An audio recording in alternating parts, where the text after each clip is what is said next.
ওই দেখ দিদি, পালকি করে নতুন বউ যাচ্ছে রে। হ্যাঁ রে ভাই, দেখতে যাবি? চল কাছে গিয়ে দেখি নতুন বউকে কেমন দেখতে লাগছে। এই কথা বলে বানি ও ডকাই পালকির দিকে রওনা দেয়। কিন্তু তাদের এই সমস্ত কথা গাছের ডালে বসে বসে শুনছিল পুতুনা শাকচুন্নি। ও মা, তাই তো, কেমন সুন্দর পালকি চড়ে বউ চলেছে, আমিও দেখবো। যাই যাই, আমিও দেখবো। এই কথা বলে পুতুনা শাকচুন্নি সেই গাছ থেকে উড়ে চলে যায় পালকিতে থাকা বউকে দেখতে। বাবা, কত ঢাক ঢোল কাশি বাজিয়ে বউ চলেছে, কি মজা! কত দূর যায় দেখি তো। এরপর পালকি এসে একটা বড় বাড়ির উঠানে থামে। আর সেই উঠানের পাশেই ছিল এক মস্ত তেঁতুল গাছ। সেই গাছেই শাকচুন্নি এসে বসে পড়ে। বেশ মজা তো, আজ থেকে আমি এই তেঁতুল গাছেই থাকবো, আর ওই নতুন বউকে দেখবো ও কেমন সুন্দর করে সংসার করে। বউটাকে কি মিষ্টি দেখতে হয়েছে। এরপর বেশ কিছুদিন কেটে যায়। নতুন বউ তার নতুন সংসারে সকলকে মানিয়ে নিয়ে সংসার করার চেষ্টা করে, কিন্তু উফ, অসহ্য! এই অজপাড়া গায়ে ড্যাডি যে কি দেখে আমাকে বিয়ে দিল কি জানি। এখানে না আছে কোনো সিনেমা হল, না আছে কফি শপ, না আছে শপিং মল। ডিসগাস্টিং! আমি এখানে কিছুতেই থাকতে পারবো না। একটা কিছু ছোট করে এখান থেকে আমাকে পালাতেই হবে। ওদিকে তখন শ্রীলেখার শাশুড়ি শ্রীলেখার ঘরে এসে বলে, এই তো বৌমা, তুমি ঘরেই রয়েছ। বলছিলাম তোমার শ্বশুর মশাইকে একটু চা বানিয়ে দিয়ে এসো তো মা। আমি ঠাকুর ঘরে যাচ্ছি, ঠাকুরকে একটু জল বাতাসা দিয়েই চলে আসবো। খোকা আবার কাজে বেরোবে তো। এই কথা বলেই শ্রীলেখার শাশুড়ি ঘর থেকে চলে যায়। আর শ্রীলেখা যায় চা করতে। সে রান্নাঘরে পৌঁছে চা করতে করতে মনে মনে বলে, ওরে বাবা, চা যেন কিভাবে বানাতে হয়। ও হ্যাঁ, মনে পড়েছে, ইউটিউবে একবার রেসিপিটা দেখে নি। ওফো, দূর দূর, ইন্টারনেটটাও চলছে না। এখন যে কি করি? চা বানাতে প্রথমে দিতে হয় চিনি। আরে এখানে তো দেখছি চিনিটাকে গুঁড়ো করে রেখেছে। যাক বাবা, এইটাই একটু বেশি করে দিয়ে দিই। শ্রীলেখার চা করা হয়ে গেলে সে শ্বশুর মশাইকে গিয়ে চা দেয়। আর শ্বশুর মশাই সেই চা মুখে দিতেই,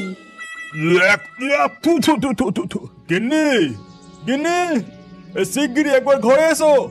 কি হলো গো, অমন চিৎকার করে ডাকছো কেন? বলছি, বৌমাকে ভালো করে সবকিছু দেখিয়ে দিতে পারো না? আর বৌমা চায়ে চিনির বদলে নুন দিয়েছে যে। হায় হায় হায়, এ কি কাণ্ড! এইভাবেই চলে শ্রীলেখার সংসার। সে কোনো কাজই ঠিক করে করতে পারে না। তার স্বামী দীপককে জল দিতে গিয়ে জলের গ্লাস উল্টে ফেলে, কখনো রান্না করতে গিয়ে তরকারি পুড়িয়ে ফেলে, কখনো আবার তরকারিতে নুনের বদলে এক গাদা চিনি দিয়ে রাঁধে। ধর বাবা, সারাদিন কাজ করতে করতে আমার হাত পা একেবারে ব্যথা হয়ে গেল। আমি এখানে কিছুতেই থাকবো না। আমাকে কোনো না কোনো ছোট করে এখান থেকে পালাতেই হবে। আর এই সমস্ত কিছু তেঁতুল গাছের ডালে বসে বসে দেখতে থাকে পুতুনা শাকচুন্নি। বোঝো ঠেলা, নতুন বউয়ের কাজকর্ম দেখো। কেউ সংসার করতেছে, সংসার পায় না, আর কেউ সংসার পেয়ে তা গুছিয়ে করতে পারে না। হায় কপাল! সেই দিনই রাতে শ্রীলেখা তার স্বামী দীপককে জানায়, বলছিলাম আমার না শরীরটা একদম ভালো নেই। শহরে গিয়ে একটা বড় ডাক্তার দেখাতে হবে, আর কিছুদিন না বিশ্রামেরও দরকার। তাই আমি ভাবছিলাম কিছুদিনের জন্য বাপের বাড়ি থেকে আসব। আচ্ছা বেশ, কালকেই আমি তোমাকে তোমার বাপের বাড়ি পৌঁছে দিয়ে আসবো। না না, তোমাকে আর কষ্ট করে যেতে হবে না। একটা গরুর গাড়ি ডেকে দিও, আমি একাই চলে যাব। এরপর সকাল হতেই শ্রীলেখা তার বাপের বাড়ির উদ্দেশ্যে রওনা দেয়। আর এই সমস্ত কিছু তেঁতুল গাছের মগ ডালে বসে বসে দেখতে থাকে পুতুনা শাকচুন্নি। বাবা বাবা, এই তো সুযোগ। এইবার আমি আমার মনের স্বাদ পূরণ করব। যতদিন না ওই বউ বাপের বাড়ি থেকে ফিরছে, আমি এই বাড়ির বউয়ের ছদ্মবেশ ধরে সংসার করব। যেমন বলা তেমন কাজ। কোনো রকমে সেই দিনের রাতটা কাটিয়ে পরের দিন সকালবেলা হতেই পুতুনা শাকচুন্নি দীপকের স্ত্রী শ্রীলেখার রূপ ধরে তাদের বাড়ি এসে হাজির হয়। মা, মা, আমি শ্রীলেখা, আমি ফিরে এসেছি মা। এ কি বৌমা, তুমি কালকেই বাপের বাড়ি গেলে আর আজই চলে এলে? হ্যাঁ মা, আমার ওখানে থাকতে না ভালো লাগলো না, তাই চলে এলাম। তা বেশ করেছো মা, এসো এসো, ঘরে এসো। এরপর থেকে পুতুনা শাকচুন্নি বেশ মনের আনন্দে দীপকের বাড়িতে থেকে সংসার করতে শুরু করে এবং দীপকের মা যখন যা করতে বলেন সে চটজলদি সব কাজ করে ফেলে। বলছিলাম বৌমা, তোমার শ্বশুর মশাই বাজার থেকে না অনেক রকম মাছ এনেছেন, তুমি কি রান্না করতে পারবে? আপনি নিশ্চিন্তে ঘরে গিয়ে বসুন মা, আমি সমস্ত কিছু রান্না করে আপনাদের খেতে ডাকছি। এই কথা শুনে শ্রীলেখার শাশুড়ি সেখান থেকে চলে যেতেই শাকচুন্নি তার আসল রূপ ধারণ করে। তারপর উনুনে হাঁড়ি চাপিয়ে কাঠে আগুন জ্বালিয়ে একটা মন্ত্র পড়ে। গিলি গিলি গিলি গিলি ছু, ফু ফু ফু, এই হয়ে গেল ভাত রান্না। গিলি গিলি গিলি গিলি ফু, এই হয়ে গেল সব রকমের মাছ রান্না। তারপর সে সমস্ত খাবার থালায় সাজিয়ে শ্বশুর মশাই ও শাশুড়ি মাকে খেতে দিতে যায়। এ কি গো বৌমা, এত তাড়াতাড়ি তোমার সব রান্না হয়ে গেল? হ্যাঁ মা, হয়ে গেল। এবার খেয়ে বলুন তো কেমন রান্না হয়েছে। এমন ভাবেই বেশ কিছুদিন কেটে যায়। শাকচুন্নিও মনের আনন্দে দিন কাটাতে থাকে। শ্রীলেখার শ্বশুর শাশুড়ি দীপকও বেশ খুশি হয়। তারপর হঠাৎ একদিন, বুঝলে বৌমা, আমি তো সব জায়গায় তোমার খুব প্রশংসা করি। তোমার রান্নার প্রশংসা শুনে না গ্রামের সব বউরা আমায় ধরেছে নিমন্ত্রণ করে তোমার হাতে রান্না খাওয়াতে হবে। তাতে কি হয়েছে মা, আপনি সকলকে নিমন্ত্রণ করুন, আমি সবার জন্য নানান রকমের রান্না করে দেব। এই কথা শুনে শ্রীলেখার শাশুড়ি খুশি মনে সেখান থেকে চলে যান। তারপর যেদিন সকলে নিমন্ত্রণ খেতে আসবেন সেদিন হঠাৎ শুরু হয় তুমুল বৃষ্টি। এই দেখেছো কাণ্ড বৌমা, আজকেই যত বৃষ্টি হতে হলো। রান্না যে হবে তা সব কাঠ তো গেল ভিজে, এবার কি হবে? আপনি এত কেন ভাবছেন মা, আপনি ঘরে গিয়ে বসুন, আমি সমস্ত ব্যবস্থা করে এখনই আসছি। তারপর সে উনুনের উপর হাঁড়ি চাপিয়ে উনুনের ভেতর নিজের পা ঢুকিয়ে দিয়ে আগুন জ্বালিয়ে রান্না করতে শুরু করে। আর কিছুক্ষণ পর তার শাশুড়ি রান্নাঘরে আসতেই এই সব দেখে, ও মা গো, দীপক কাকে বিয়ে করে এনেছে গো? এই যে এক শাকচুন্নি, যাই দীপককে গিয়ে জানাই। ততক্ষণে দীপকও সেখানে এসে পৌঁছায়। আর এই সমস্ত কিছু দেখে, মা, কাউকে কিচ্ছু বলো না, তুমি ঘরে গিয়ে বসো, আমি এক্ষুনি আসছি। এরপর দীপক সোজা চলে যায় এক তান্ত্রিক বাবার কাছে এবং তাকে গিয়ে সমস্ত কথা খুলে বলে। হে, আমি কাকে বিয়ে করলাম বাবা? শেষকালে এক শাকচুন্নির সঙ্গে আমার বিয়ে হলো, আপনি রক্ষা করুন। ওরে বাবা, বলিস কি? চল তো গিয়ে দেখি। তোর বাড়ির উঠোনে বসে একটা যজ্ঞ করলেই আমি সব বুঝতে পারবো। সমস্ত কিছু শোনার পর তান্ত্রিক দীপকের বাড়ি এসে তাদের উঠোনে সেই তেঁতুল গাছের তলাতেই বসে যজ্ঞ করতে শুরু করেন। আর ওদিকে তখন শাকচুন্নি আহ আহ আহ কেমন করছো গো আমার সাথে? ছেড়ে দাও আমায়, আমার খুব কষ্ট হচ্ছে গো। আহ আহ এই কথা বলতে বলতে পুতুনা শাকচুন্নি উঠানে চলে আসে। কে তুই? কি তোর পরিচয়? এই বাড়িতে কেন ঢুকেছিস? আমি পুতুনা শাকচুন্নি। বেঁচে থাকতে আমার খুব সংসার করার শখ ছিল, বিয়েও হয়েছিল, কিন্তু শাশুড়ির অত্যাচারে বেশি দিন আর সংসার করা হয়নি। তারপর মরে শাকচুন্নি হয়ে গেছি। যা করেছিস করেছিস, এইবার এই বাড়ি ছেড়ে, এই গ্রাম ছেড়ে তুই চলে যা, নইলে দাদা, আমাকে আর কষ্ট দিও না। আমি এই বাড়ি ছেড়ে, গ্রাম ছেড়ে এখনই চলে যাচ্ছি। এই কথা বলে পুতুনা শাকচুন্নি হুশ করে উড়ে সেই বাড়ি ছেড়ে একেবারে চলে যায়। ও দীপক, আর দেরি করিস না বাবা। তুই যেভাবেই হোক তুই তোর ওই না কুচু বউকেই ফিরিয়ে নিয়ে আয়। আমি ঠিক ওকে এই সংসারের সব কিছু শিখিয়ে পড়িয়ে দেব। দৌলতপুর শ্মশান। নিশি নদীর তীরে দৌলতপুর গ্রামের শেষে অবস্থিত এই শ্মশান। লোকালয় থেকে অনেক দূরে। এই শ্মশানের কাছে পিঠে জনমানুষের দেখা পাওয়া যায় না। খাল পার হয়ে হাঁটা পথে অনেক জঙ্গল পার করে তবে এই শ্মশানে এসে পৌঁছতে হয়। দিনের বেলাতেই কেমন যেন গা ছমছম করে।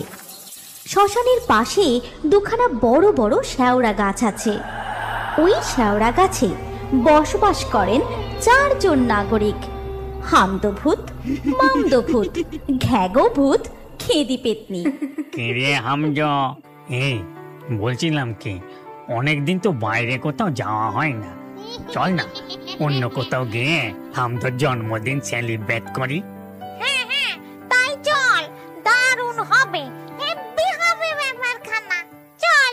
ফুল দিয়ে সাজানো একটা মরার খাটিয়াতে বসে উড়ে উড়ে যেতে যেতে অনেকগুলো জায়গা দেখা হলো, কিন্তু কোনো জায়গায় পছন্দ হলো না।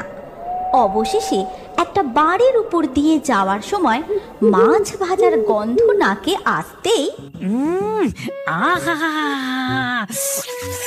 কি সুন্দর মাছ ভাজার গন্ধ রে! এই চল, ওই বাড়িটার পাশের মাঠটায় নামা যাক।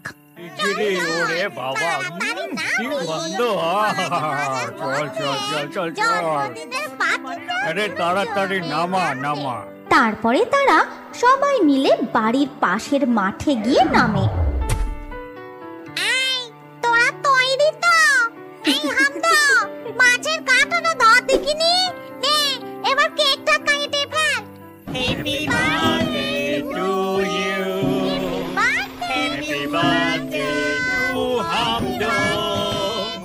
এবার আপনাদের সামনে সঙ্গীত পরিবেশন করবেন ভূত জগতের সঙ্গীত সম্রাজ্ঞী মিস হেদি এবং ভূত জগতের সঙ্গীত সম্রাট কুমার মামদো মামদো মামদো মামদো।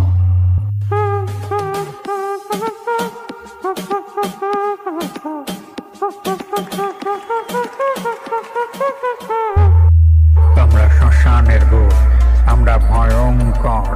কেউ যদি অন্যায় করে মোটকে দিই ঘাড় তার। আজ হামদর জন্মদিনে পার্টি করবো খুশি মনে, নাচবো গাইবো খাবো ঘুরবো, এই আমরা 4 জনে। না না না, একদম না, অন্যায় অত্যাচার না। যদি আমরা জানতে পারি মারবো মাথায় ডান্ডার বাড়ি।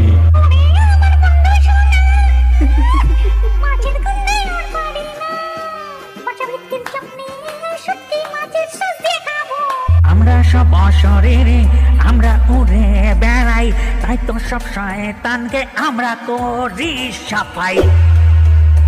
হামদোর জন্মদিনের পার্টি তো জমে উঠেছে।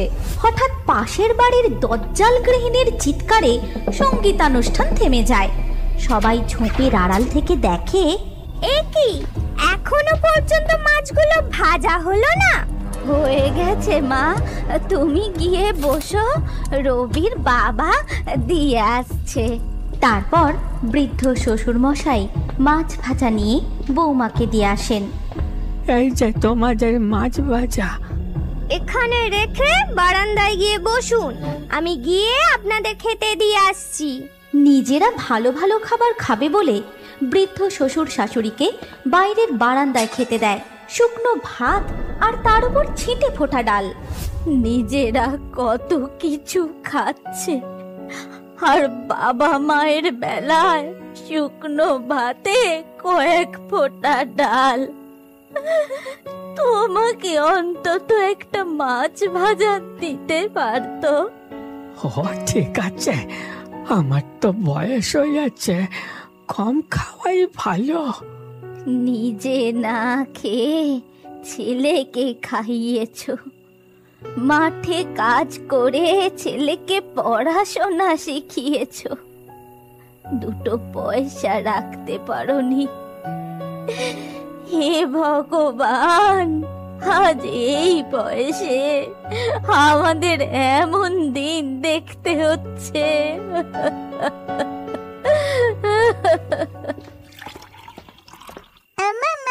আমি এক্ষুনি ইতি করে তুলে আসছি। দাদু ঠাকুমার উপর এই অত্যাচার দেখে নাতির খুব কষ্ট হতো। সেদিন সে রান্নাঘর থেকে একটা বাটিতে কয়েকটা মাছ ভাজা নিয়ে দাদু ঠাকুমাকে দেয়। ও তাম্মা, তাম্মা, দাদু, এই মাছ ভাজাগুলো দিয়ে তোমরা ভাত খেয়ে নাও।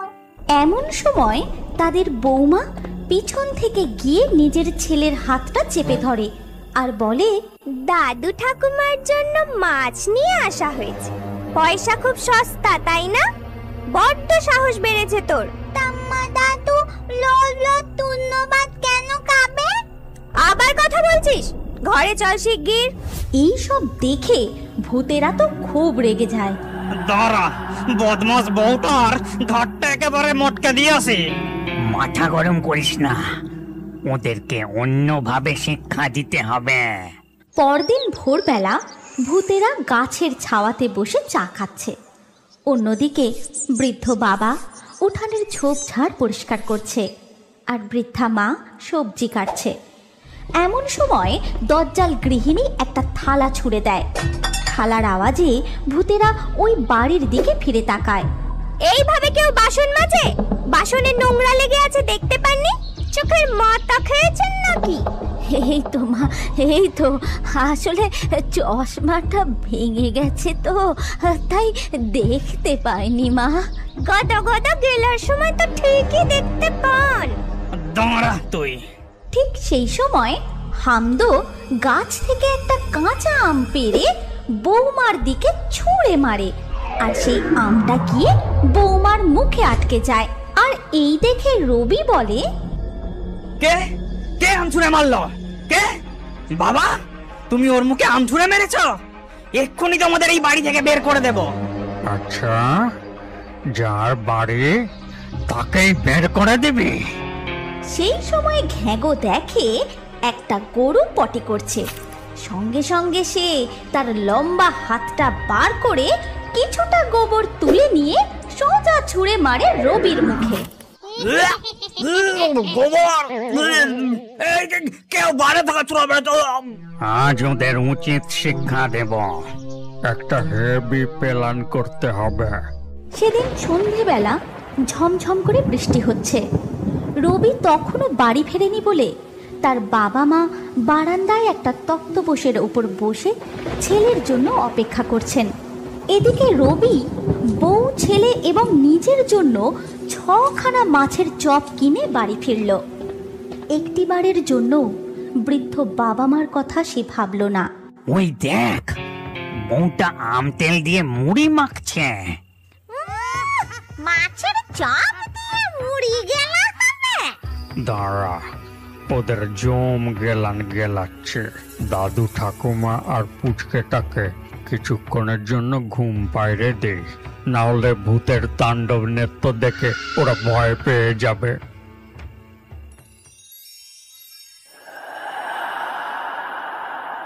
বৌমা হাসি হাসি মুখে একটা বড় বাটিতে মুড়ি আর কাঁচা লঙ্কা আর একটা প্লেটে মাছের চপ সাজিয়ে নিয়ে আসে। অন্যদিকে বাবা মা দুঃখীর মতো করুণ মুখ নিয়ে বারান্দায় বসে থাকেন। আর এদিকে বৌমা যেই চপের প্লেটে হাত দিতে যাবে তখনই আর সাথে সাথেই মাছের চপগুলো শূন্যে ঘুরতে থাকে এবং ছেলে ও বউ লাফিয়ে লাফিয়ে ওগুলো ধরতে যায়। ও মা গো, কি হচ্ছে সব? হাওয়ায় চপ উড়ে যাচ্ছে। এমন সময় কি যেন এক মুঠো কাঁচা লঙ্কা ছেলে ও বৌমার মুখে পুড়ে দেয়। ঝাল ঝাল, ওরে বাবা রে, চলে গেল রে, চলে গেল।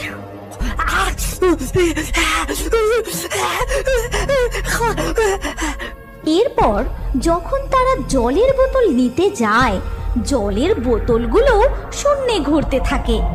তখন ভূতেরা তাদের দেখা দেয়। এই নে, ভালো করে মাছের চপ খা। বাবা মাকে না দিয়ে নিজেরা গেলা চুলের মুঠি ধরে শূন্যে দুলতে দুলতে বেশি করে ঝাল লঙ্কা খা।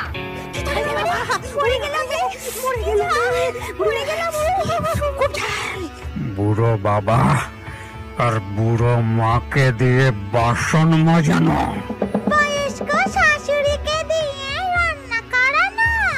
যতক্ষণ না নিজের ভুল স্বীকার করছিস ততক্ষণ এইভাবে শূন্যে দোলাতেই থাকবো, দোলাতেই থাকবো।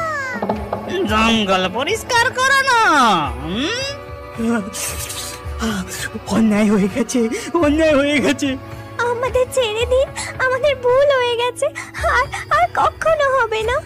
দুজনে 500 বার করে ওঠ বস কর, আর যদি তোরা থামিস তাহলেই ঝাল লঙ্কা। দুজনেই কান ধরে ওঠবোস করতে থাকে। যদি একবার থেমেছে তো সঙ্গে সঙ্গে কাঁচা লঙ্কা। এইভাবে কিছুক্ষণ চলার পর দুজনেই মেঝেতে পড়ে যায়। তখন হামদো আর খেদি দুজনকে চুলের মুঠি ধরে শূন্যে তুলে ধরে। আমাদের ছেড়ে দাও, আমাদের ভুল হয়ে গেছে, ছেড়ে দাও আমাদের। যে বাবা মা নিজেরা ঠিক মতো না খেয়ে রোদে পুড়ে জলে ভিজে কত কষ্ট করে ছেলে মেয়েকে বড় করে, সেই বাবা মাকে কষ্ট দিতে একটুও মায়া হয় না তোদের? আমাদের খুব শিক্ষা হয়েছে, আর কোনো দিন আমরা এই অন্যায় করব না। আমাদের ক্ষমা করে দাও। আমাদের কাছে নয়, বাবা মার পা ধরে ক্ষমা চা। এরপর হামদো আর খেদি রবি এবং তার স্ত্রীকে ধাক্কা মেরে তাদের বাবা মায়ের পায়ের কাছে ফেলে। নে, এবার বাবা মার পা ধরে ক্ষমা চা। এ ভুল আর কোনোদিনও হবে না বাবা, অনেক কষ্ট দিয়েছি তোমাদের, আমাদের ক্ষমা করে দাও। কত অন্যায় করেছি মা, আমি আপনার উপর অনেক অনেক অত্যাচার করেছি। আমাকে এইবারের মতো ক্ষমা করে দিন মা। এই কথা শুনে রবির বাবা মা হাসি মুখে ছেলে ও বৌমার মাথায় হাত রাখেন এবং এরপর থেকে তারা মিলেমিশে আনন্দের সাথে দিন কাটাতে থাকে।